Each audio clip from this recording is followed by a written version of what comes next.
This is Earth Movers with Alison Mariella Desir, Stefanie Flippin, and Verna Nesbegay Volker. A trail podcast reclaiming the narrative.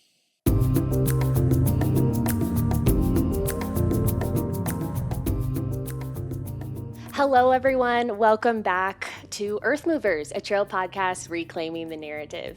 I am one of your co-hosts, Stefanie Flippin, and I am joined today by my fellow co-hosts, Alison Mariella Desir, and today we have Yuri Hauswald on as a guest. Yuri, welcome. Thank you so much for joining us today. Super stoked to be on with both of you. I get both of you today. Yeah, welcome. We're really excited for this conversation. So I'll do a brief intro. Well, I will try to keep this as brief as possible. But Yuri is such an accomplished human being, just across the spectrum. He really needs no introduction in the endurance world of cycling. He's had a dominant career that spans over 3 decades, both in mountain biking and then the gravel world. Yuri has completed 6 200-mile races. He was inducted into the Gravel Cycling Hall of Fame in 2023. That is largely where I grabbed all of these amazing statistics from. Yuri has won numerous 24-hour solo mountain bike championships, like I mentioned, as well as 6 finishes at DK 200/Unbound 200, a win at the Unbound 200 in 2015, which was, Yuri, not that long ago, just around the river bend. 11 years ago. Yeah, just 11 years ago. Yeah. He also placed second at the inaugural 350-mile DKXL, third overall at the Spirit World 100. Yuri has truly paved the way for gravel cycling. He's heavily and rightfully featured, like I mentioned, in the Gravel Cycling Hall of Fame. In addition, Yuri has held the role of athlete and community manager at GU Energy Labs, which is where primarily Alice and I have connected with him. He's also placed an emphasis there on sponsoring and providing opportunities to diverse riders and runners. Yuri is also involved with a number of nonprofits, including the Pavlov Pediatric Cancer Foundation and the Be Good Foundation. Yuri dedicates a lot of his time to mentoring athletes at gravel camps, as well as remaining involved in cycling media. Yuri also has a fascinating background as an elementary school teacher, and in our opinion, he's also just one of the greatest definitions of an ally in the endurance and trail world. Wow. Yuri, well, I was running out of breath there. I was like, whew, I paced myself with all of these details about you. So we're so excited to have you. Thank you. Very honored to be here with both of you. Super excited. I get to share some of the interconnectivity that we have here and to illuminate a little bit more that this is deeper than just a podcast conversation. Yes. This is something that's been slow burning for 5 or 6 years now. So yeah. Well, Alison, before we dive in, do you want to kick us off with a brief thank you to our presenting sponsor this season? Yes, we want to say thank you so much to Ultra Running, back for season 2, making this show happen. We've had the opportunity to have so many incredible conversations, and that would not be possible without Ultra. If you want to check them out, head to ultrarunning.com, and we now have a discount. You can use EarthMovers10 for 10% off your first Ultra purchase. So jump on this. It is officially running season, so make use of it. Yeah, thank you, Ultra. Well, like I mentioned, Yuri, the 3 of us here have been connected via GU Energy Labs. And I like, just speaking for myself, I'm fresh off of Yuri hosting the annual Athlete Summit. And I truly, I was so fortunate to be invited by you, Yuri, last year. We spent time together in Tucson.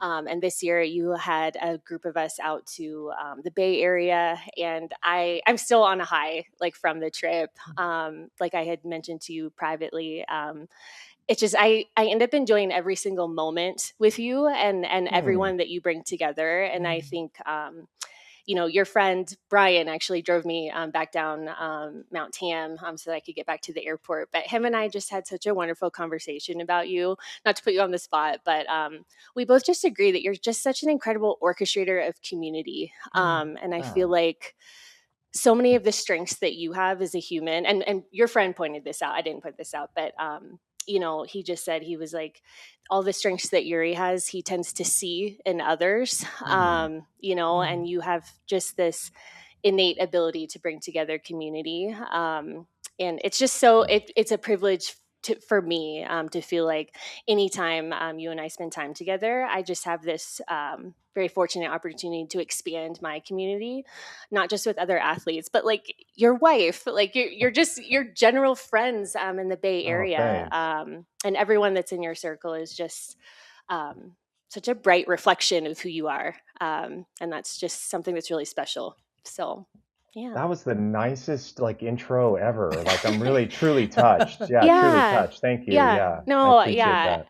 Of course, like I said, me and your friend Brian just we just spent a lot of time reflecting on your skills like as a human being. Hmm. So yeah, like I said, the three of us have been connected via Goo Energy Labs.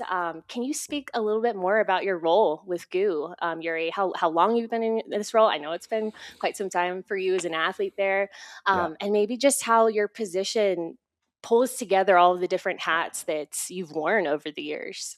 Yeah. Well, thank you very much. So, I've been a GU athlete for almost 22 years now. Wow. I was racing bikes back in the mid to late 90s. And when I returned to California, I somehow fell in with a team and we were sponsored by GU. So that was my first interaction with GU. This was probably in 2001, 2002, somewhere in that range. And so they were actually the first sponsor who ever gave me a small stipend, a travel stipend. I think it was $1,500. I had a day job. I was elementary school teacher at that time.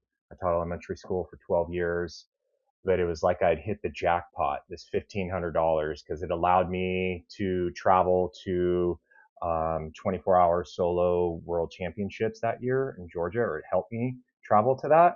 So I've been an athlete with them for 22 years, endurance cycling. And then I've been in the office now for more than 13 years. I sort of came in with a nebulous job title, sort of brand ambassador. I don't think they really knew what to do with me because I didn't really come from the industry. You know, I was a school teacher. I wrote for a magazine. That was a passion project. I worked in a bike shop. I worked for like an event productions company. So I had a bunch of different skills, but nothing that maybe truly crossed over right in directly into like a cookie cutter job description in the industry. So I then sort of became like a marketing field person, traveling to all the events. My wife and I don't have children, and so I have a lot of freedom. Um, so I started doing events, Ironmans and Leadvilles and Unbounds and all the big events for Goose. So just out in the trenches, interacting with humans all the time. Really enjoyed it.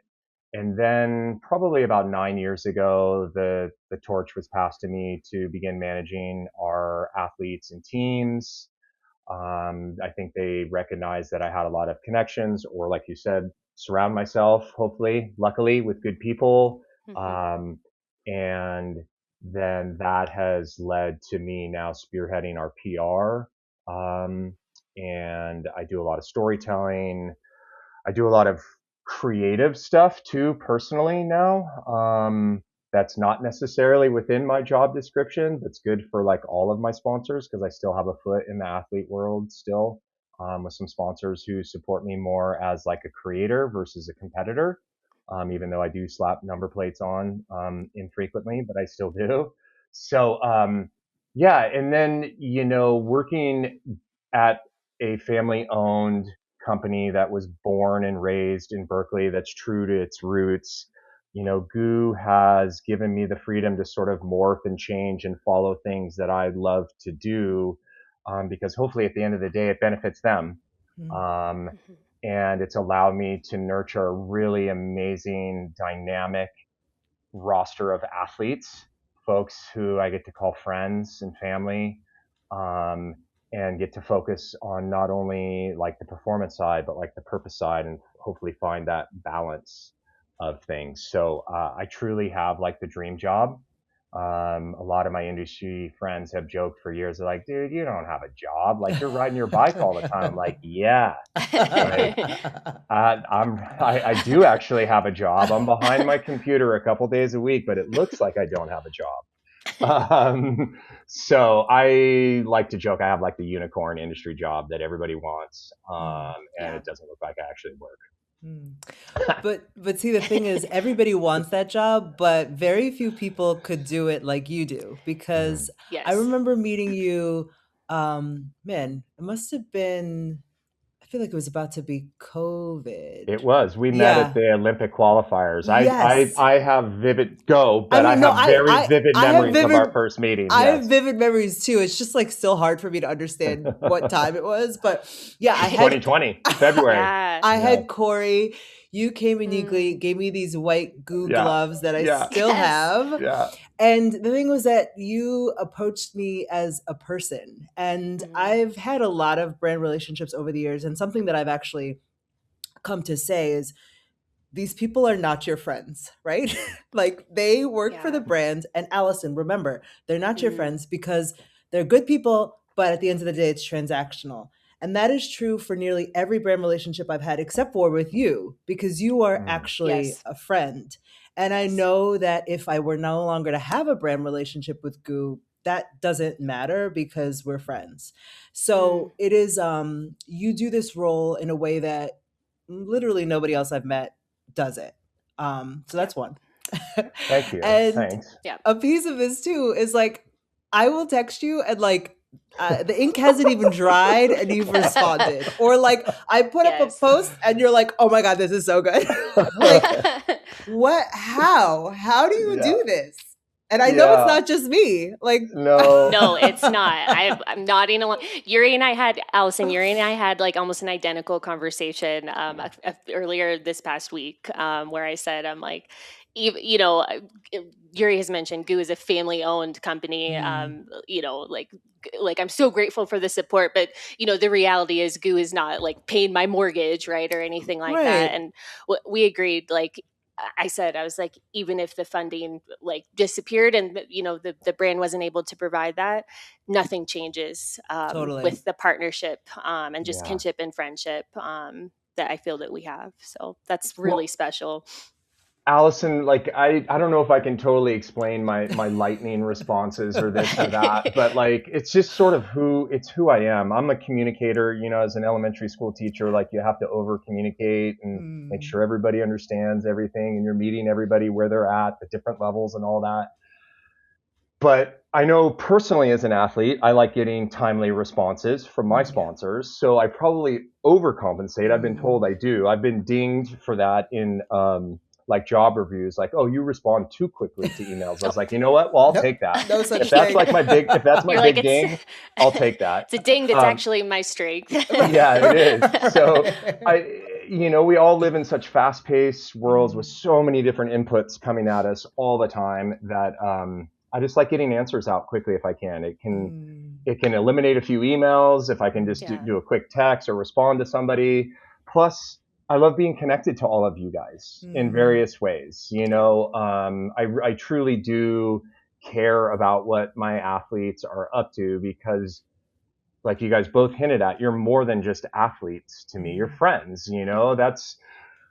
that's the good and the bad of my job. To often mm, Yeah. I'm too close to many of my Mhm. athletes, and I will admit Yep. that mhm, sometimes, like you pointed out, you have to come down to some business decisions, and those conversations can be really difficult, mm, Sure. with friends. But the flip side to that is, oftentimes friends you do have to have difficult conversations. So hopefully Yep. that authentic, real relationship that I have built Mhm. helps navigate maybe some tricky conversations about salary or whatever it is, Yeah. mhm, and we come away from it still friends, or we've found a happy middle ground or something like that. mhm, But yeah, I would say that I really enjoy like going deeper with my athletes and getting to know who they are, what makes them tick.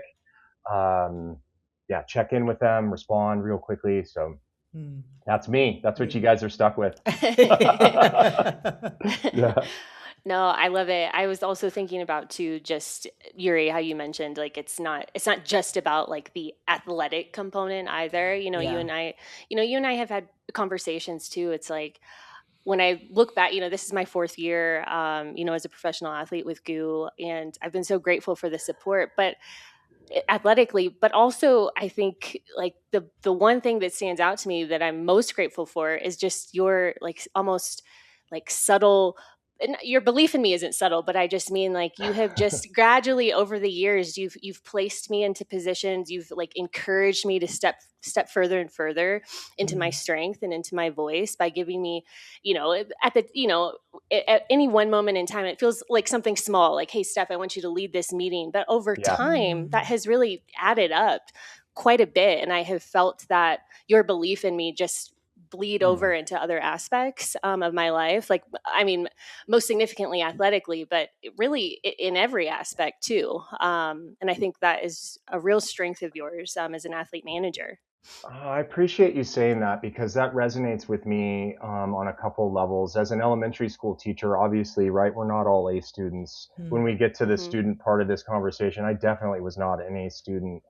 Um, and trying to figure out how you can make that little human the best version of themselves is Hmm. mm, something that I always strove to do. Hmm.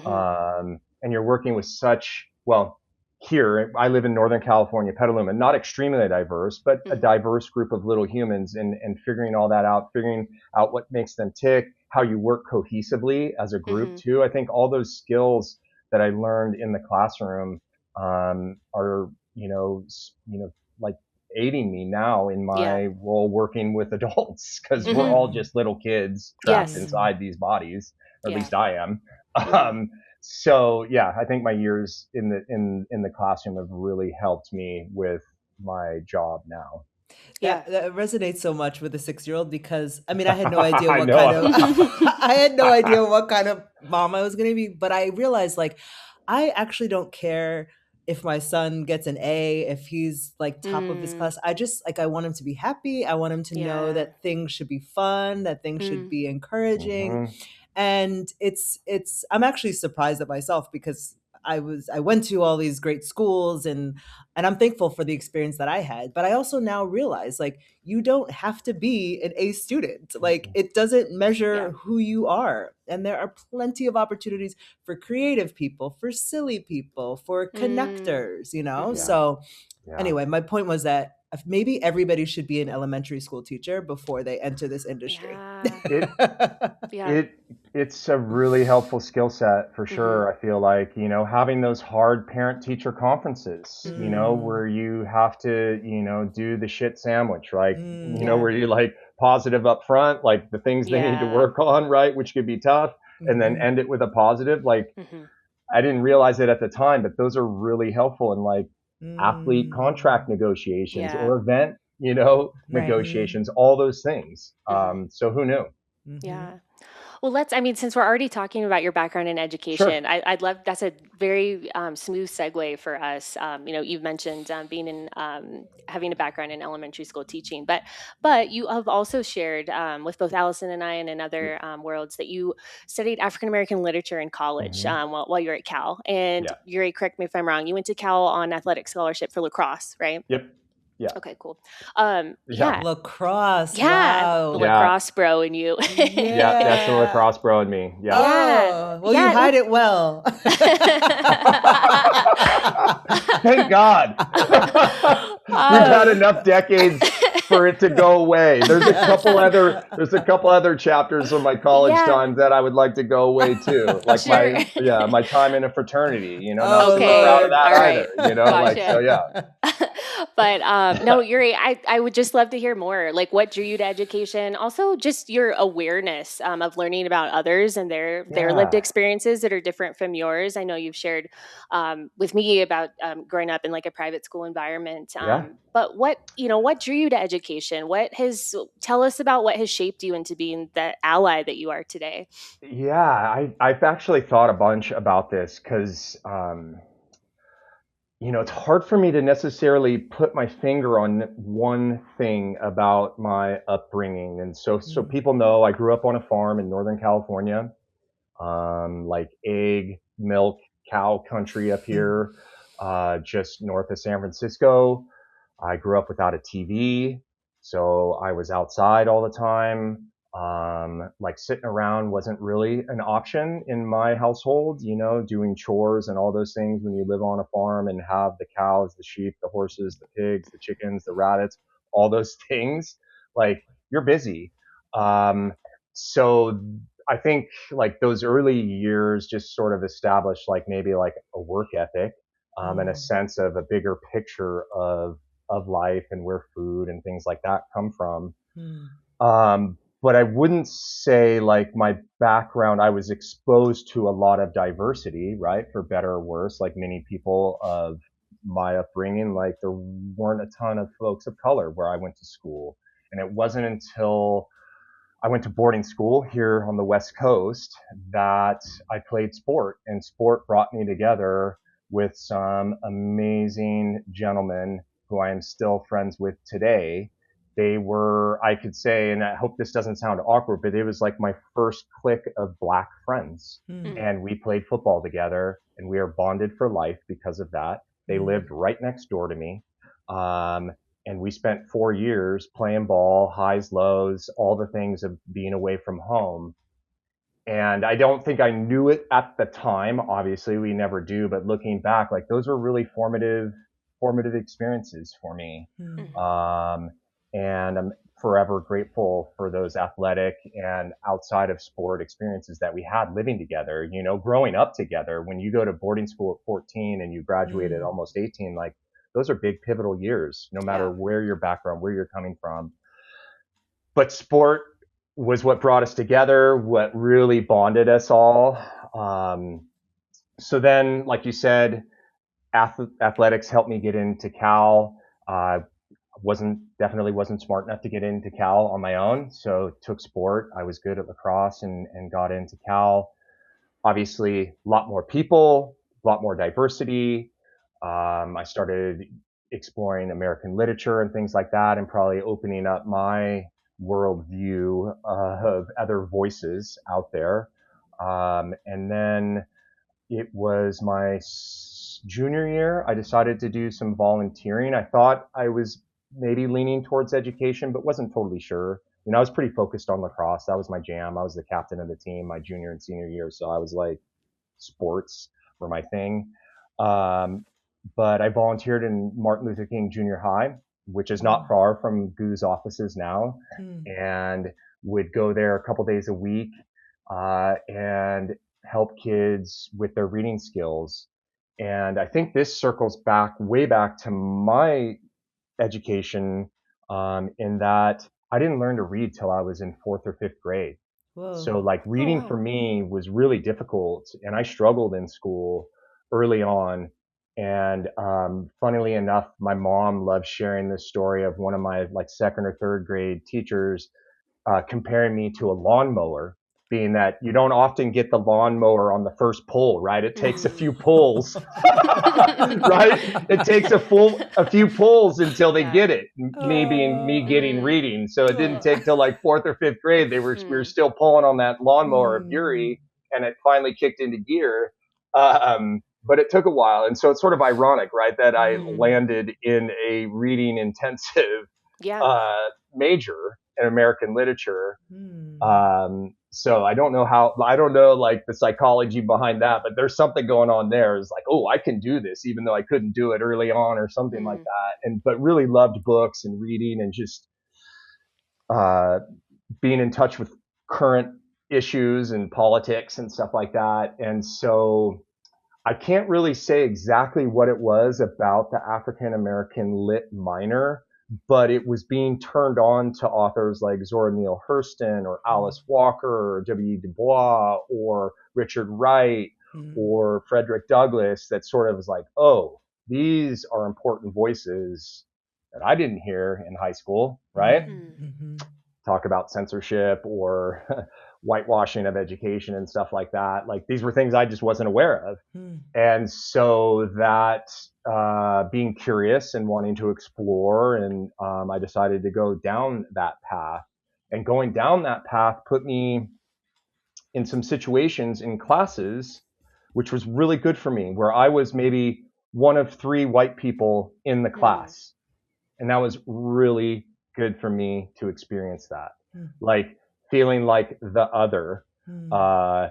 in a class where no one, and please, I'm not throwing shade. No one made me feel like that. That was just me, Gotcha. like Oh, yeah. being like, oh wow, this is a Mhm. new experience for me. I've never sat in a class where I'm like the odd man out. Mhm.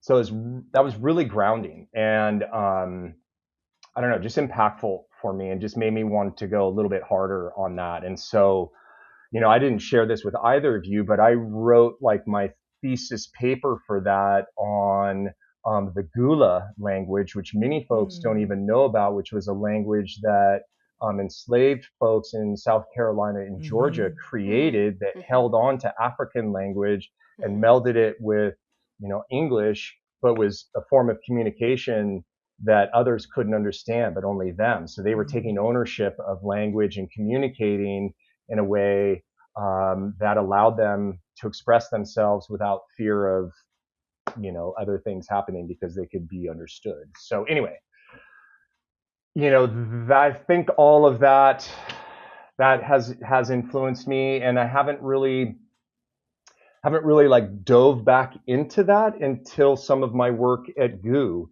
Mm. Mm. and coming into contact with you, Allison, in Mm. 2020, and Mhm. learning more about Harlem Run, because it Mm. was it was Harlem Run, which you started, Mhm. which Celia sponsored, but then Mhm. passed it off to me, is how you and I eventually came together. Mhm. And Mm. it was at the Olympic marathon trials where Celia is like, you need to go to the conference center because I Yeah. want you to see these people speak. I was like, oh yeah, hopped in an Uber and was over there. And that was the beginning of Mhm. our relationship. And then, reading your book, Running While Black, I mean, just opening my eyes to other things that as a white male, we don't have to think Mm.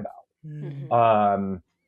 And so then also you couple that with working for a company that since 2012 or so has been really purpose forward, has just allowed me to expand that. And then you layer on what Goo Gives and Celia and Magda and our People and Culture have done around using our entries at Western States to get Mm. folks of diverse backgrounds. I mean, that sitting on that, I get to sit on that panel and read through the applicants. And Mhm. Steph, you're on that panel. Mm. Yeah. And, Mhm. so that's been just an amazing experience to then watch those people get across the finish line and know their stories and know that they're really important stories to be told.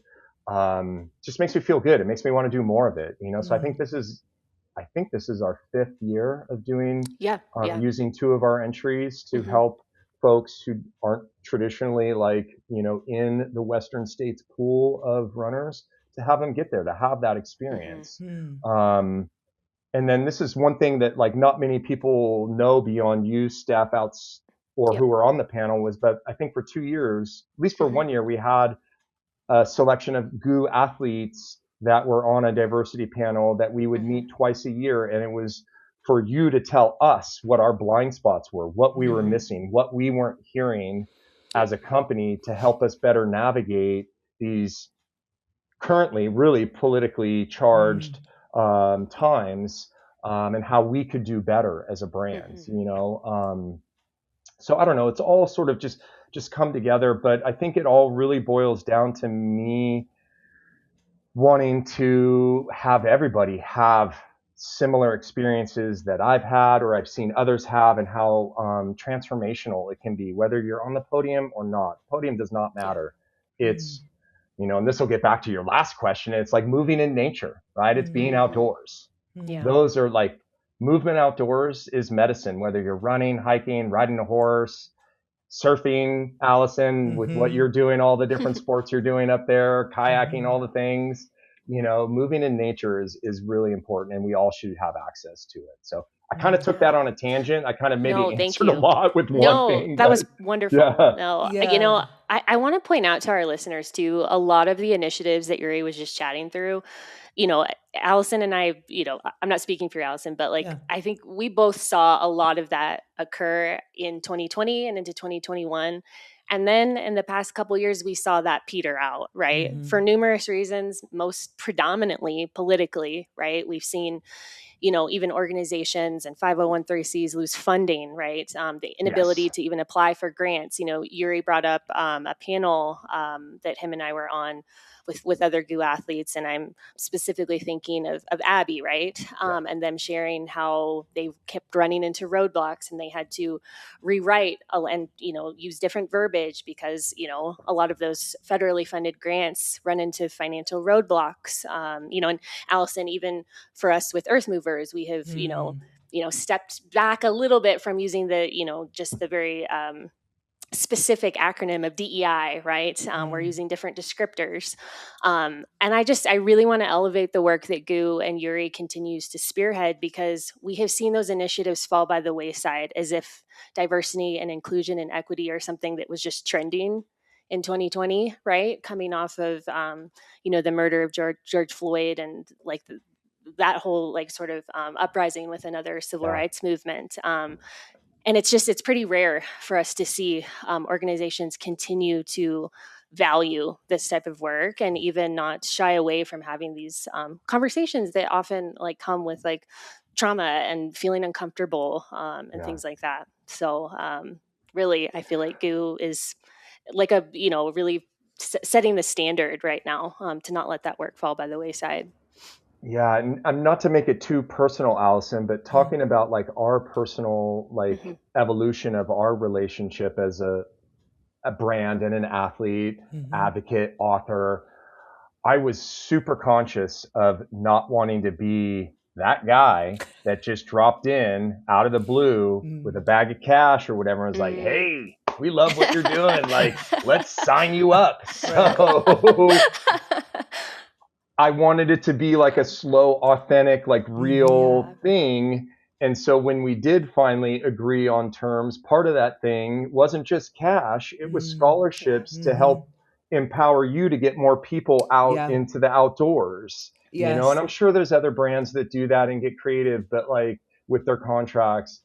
But like I really value what both of you guys do to get more people outdoors. But that was like an easy way for us to like make a unique deliverable in your contract is like, well, we're going to get some more people out there through your contract. It's not money going into Allison's pocket, but it's helping people to get outside, which furthers both of our causes. So anyway, I'll stop. I'll let you guys ask some questions. No.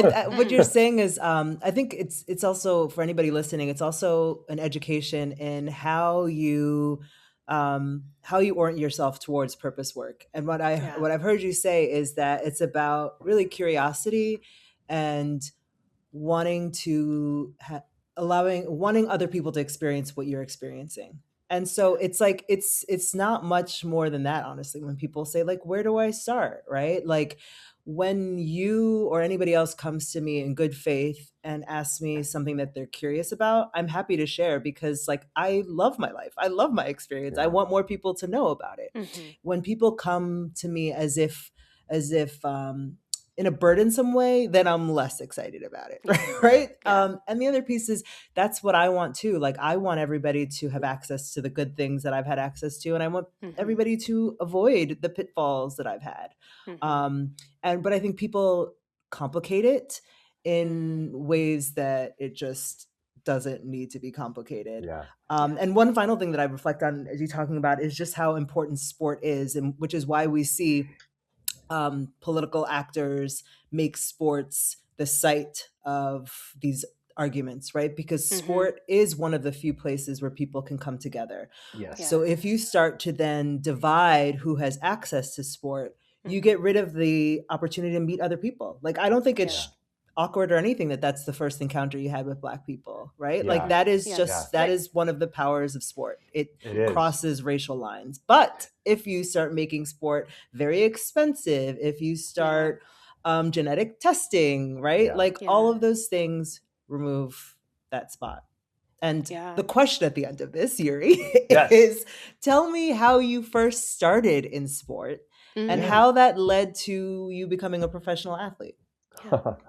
Well, I think it was just like, a lot of kids, super active, always wanting to move. And I had supportive parents. That's a huge portion of this. My mom and dad were also athletes themselves. My mom was a dancer and my dad was like a swimmer and a diver. Mm.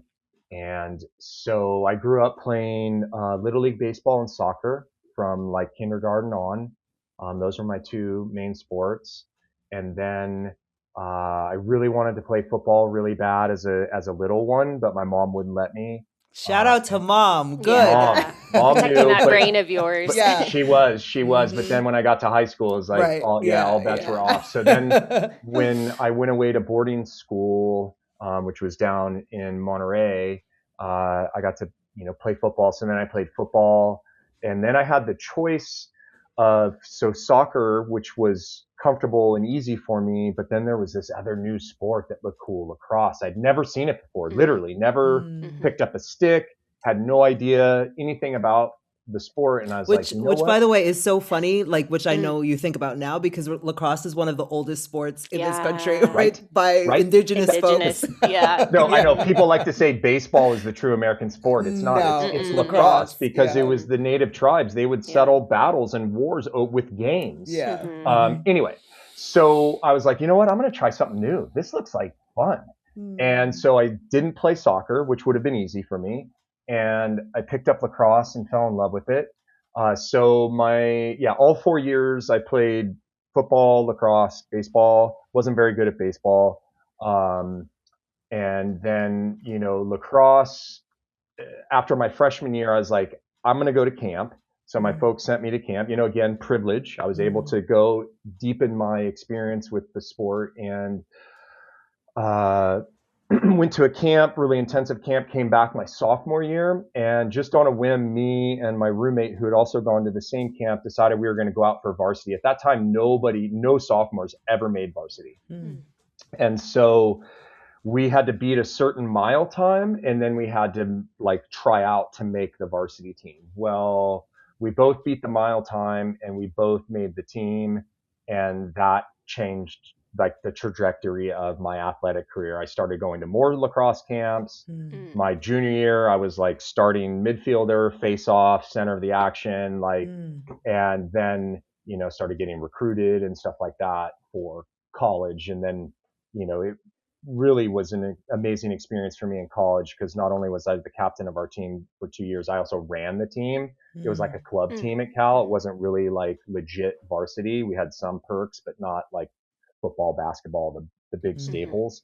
So running the team was also a good experience for me, interacting with players and the folks down at the main part of school where all the athletics were housed and stuff like that. So that was my lacrosse career. When I graduated from Cal in 1993, I packed up my Volkswagen van and I had an opportunity to go teach at a prep school in Pennsylvania. One of my advisors from high school reached out and was like, "Hey, what are you doing this summer?" I was like, "I don't know.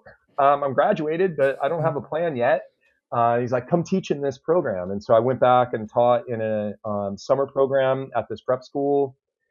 And there was a position that opened up in the English department, and they hired me for 2 years. So then I coached football and lacrosse, continued to play a little bit of lacrosse, because East Coast lacrosse at that time it still is on a different level than West Coast lacrosse, way better. So I got to play a summer of East Coast ball, which was eye-opening and really fun. But then I was at a point where I couldn't really play it anymore. I wasn't good enough to play pro or anything like that. And some folks I taught with shared their passion for the mountain bike with me. And that's where I picked up the bike. Literally, they would loan me their bike. I was in my cutoff jeans, no kidding, Chuck Taylor's t-shirt. We'd hop in their van. We'd go to French Creek National Park, or the park that was near campus, and they would set me loose in the woods. And that's where I fell in love with riding, and it just spiraled from there. So those are the beginnings of my cycling. And then I just, as we do, right, you just keep taking it to the next level. And my early years were really more focused on me, right?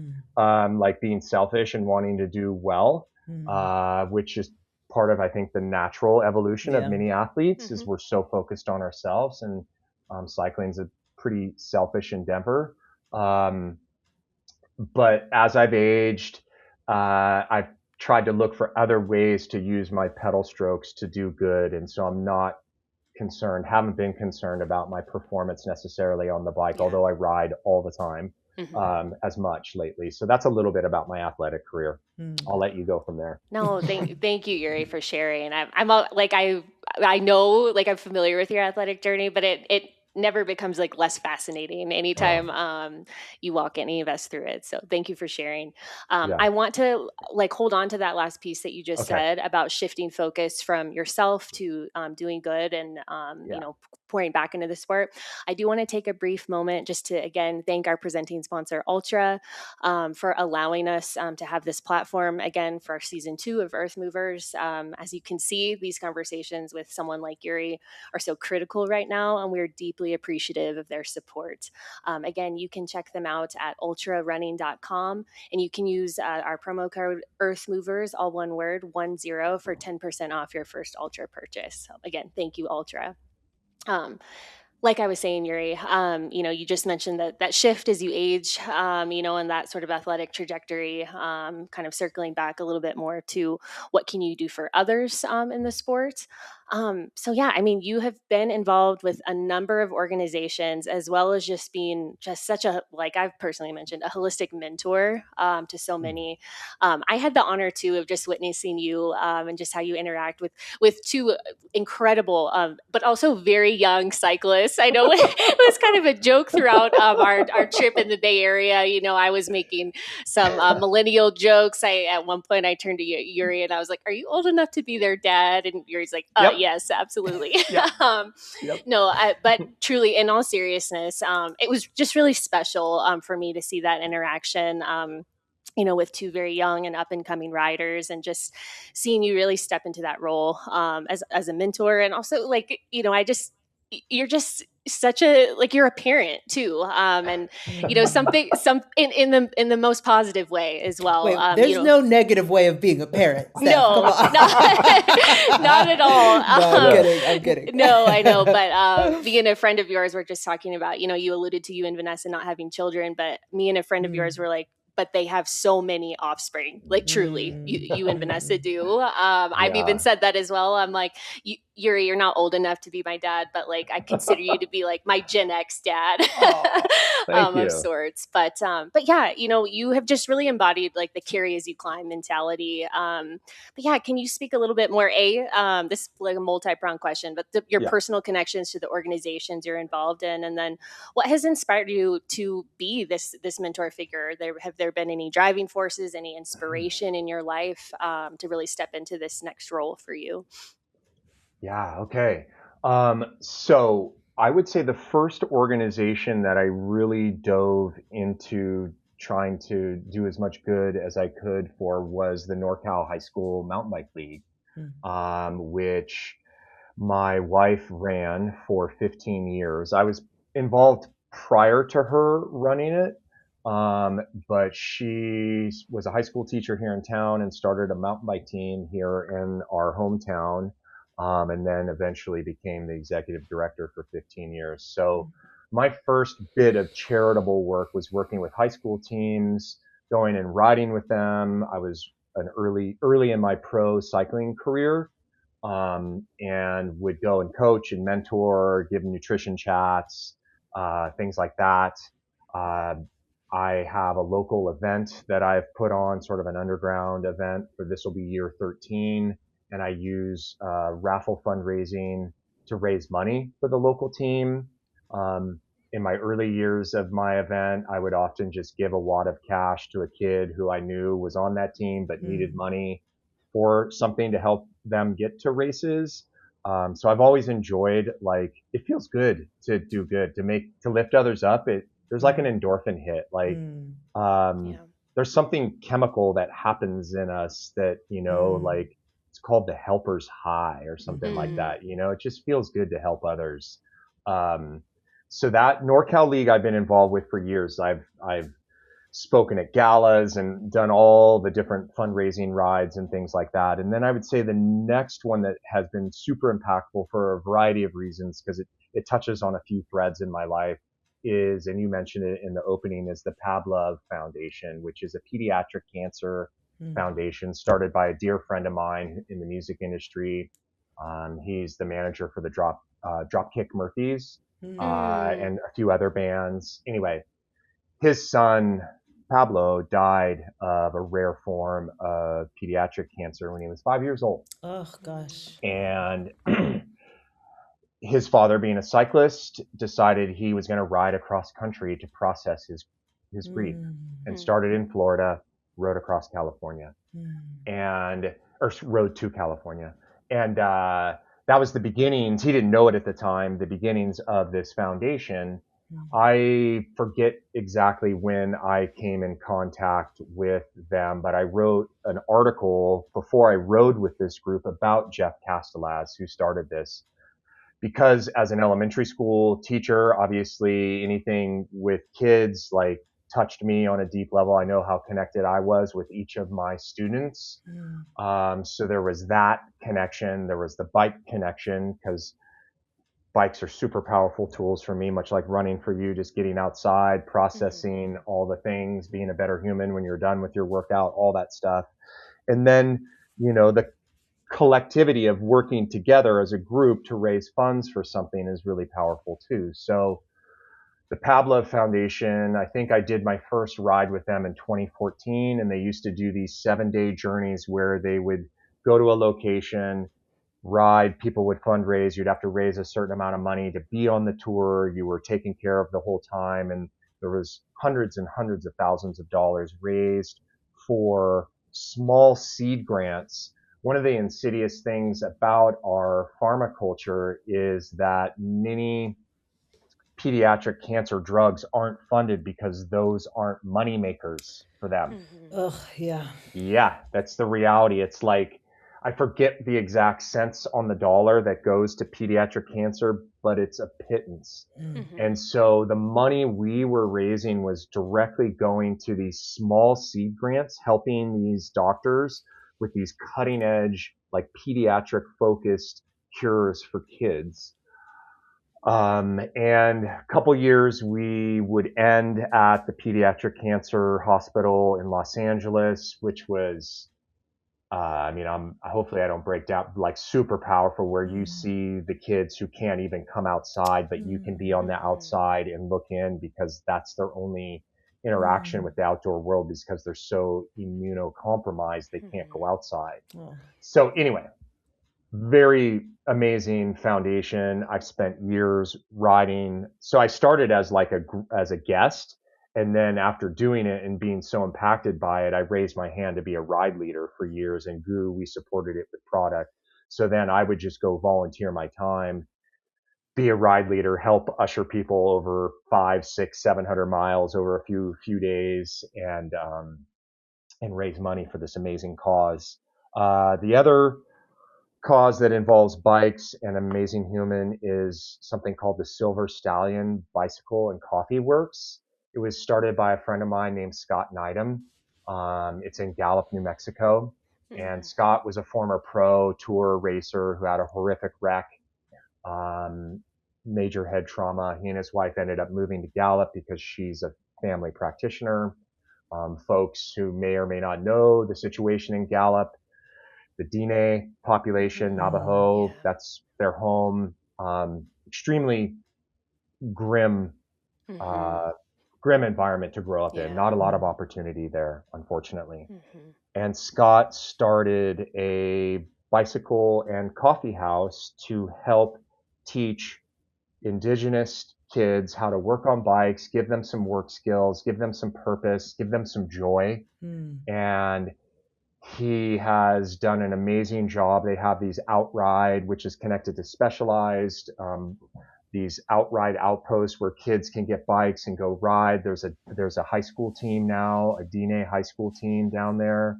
And so I think 3 years ago, I did a Jersey collaboration with one of my sponsors and an artist friend where we raised money, and I was able to donate, I think, about $3,000 to what Scott does down there in Gallup. And then the final one, there's a couple others, but like the final one that's really near and dear to my heart is a youth services center in Emporia, Kansas, the heart of Gravel, Unbound. an event that has like changed my life in many different ways. And it's a unique oasis of hope in a pretty red zone. Mm. Um, and they provide youth services, shelter, food for marginalized youth. Like you guys, they've had to scrub their website of certain Yeah. words because they're not getting grant money if they use certain words, which is really unfortunate. Um, and so for the past 2 or 3 years, I've done a collaboration with artist Lisa Congdon, who's Mm. an amazingly generous human and a cyclist. We met on the bike, who has donated her time and artwork to help me raise money through bike rides in like bandanas or a jersey. She did this amazing jersey called Love is Here to Stay. Mm. And I did a thing last year. You got a Yeah. bandana, drop bars, not hate, which was a Yeah. phrase I came up with while racing my bike for 24 hours on a drop bar bike, which is, the curly bikes. So I was riffing on a phrase that had been used before. So anyway, those are the main ones. But then like I could layer in what we do for GOO, with the Mm. Conservation Alliance or Yeah. 1% for the Planet or for the Challenged Athletes Foundation. So I'll stop for a second and take a breather and let you guys see if you want to jump in. No, that Yuri, thank you. And again, Allison, I was just going to pop in and say we'll certainly post links to all of those foundations in the Thank you. show notes, so that we can continue to elevate all of those organizations. And I've been so grateful over the years too, because I'm not in the cycling world. But Yuri, just you so publicly sharing about these organizations, I've been able to really connect with some wonderful humans throughout Yeah. a handful of the organizations you just mentioned, which again has just expanded my own community in the trail world. So thank you. Well, to that, Yeah. so Abby Robbins and I, Yeah. our friendship really began in the center street of Emporia around a Mm. Bloomhouse ride where we met in person for the first time. Mm. Um, and they also happened to ride on the same bike that I'm sponsored by, Giant. And so a friendship was born and a kinship. And, yeah, so that's how we came together like 5 years ago or 4 years ago. Yeah. I love hearing you talk about cycling and gravel because for people listening who know nothing about that world, it is not like Yuri is an outlier Yes. in that world. Yes. Hearing Yes. what he's doing, you would think, oh, maybe the cycling industry is like further along. No. There are Yeah. Yuri, you have surrounded yourself with the people and you are the people. Now we could talk to you all day. I've got so many questions, but I know. I'm going to know. ask our last one for now. Okay. Yeah. And we ask all of our guests this. To me, it's already clear what the answer would be. But the question is, what does being an earth mover mean to you? I know. I thought about this. I actually Googled like earth mover and like, it gave you Yeah. just the very like concrete, it's a machine that digs up dirt. And I'm like, that's not me. No, when I thought about it on my walk with my dog this morning, I think for me, being an earth mover means that I love moving with the earth, wherever that is. I'm super connected to place, always have been. And I think this stems from me growing up on a farm where I was outside all the time. But I've always been drawn to place, like whether it's mountain streams or like unique desert biomes or anything like that. I've always had a real deep connection to place. Um, and so being an earth mover for me means that not only do I have the freedom and ability to move amongst those landscapes, but I would like to empower and enable others to be able to have the freedom to move and experience landscapes that have so changed my life. And I think that's one of the reasons why I love my job so much, or one of the facets of my job at GOO is that we're able to do that. We're able to give, whether it's a scholarship to one of your camps, right? Or it's diversity picks who then become like lifelong friends, whether it's doing something with the Conservation Alliance, preserving these lands, doing what we can, like letting others have the same experiences that I've been privileged to have. that's what being an earth mover for me means.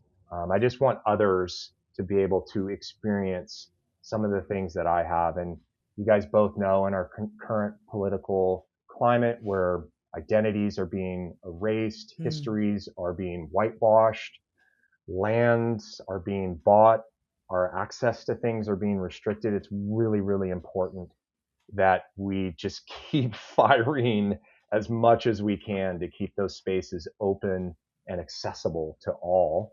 And I have such fond memories, not that this was intended to be a shameless plug, but for your event, We Out Here. Yeah. Oh, that was so anybody So listening, fun. anybody listening to this, if you haven't signed up for We Out Here, go do it. Like, I rarely man the booth. I haven't done that in a long time, but I happily, Allison, raised my hand to come to your hood to do that. And it was so much fun. There was so much joy, such a different vibe at that event. Like, people need to experience that. So anyway, keep shaking it up. Let's keep moving. That's it.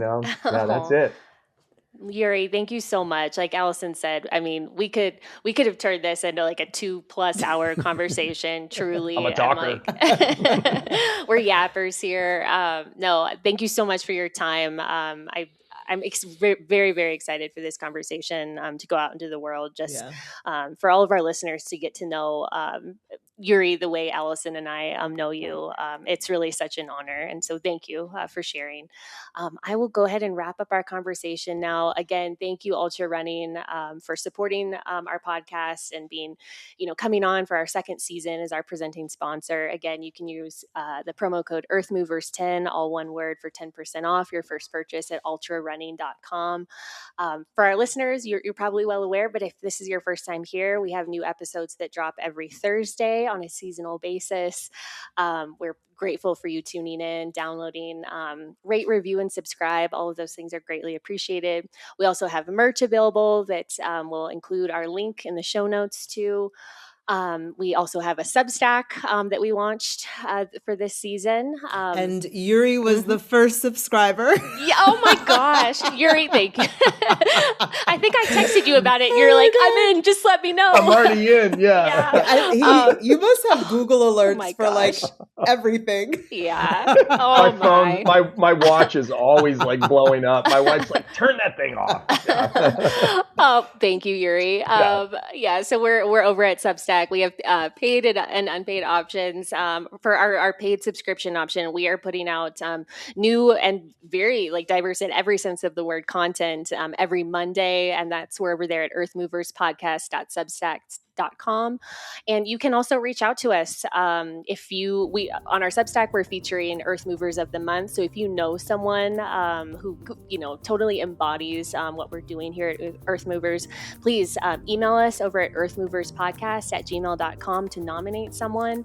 And again, we're so grateful for you all being here. And yes, until next time, thanks so much.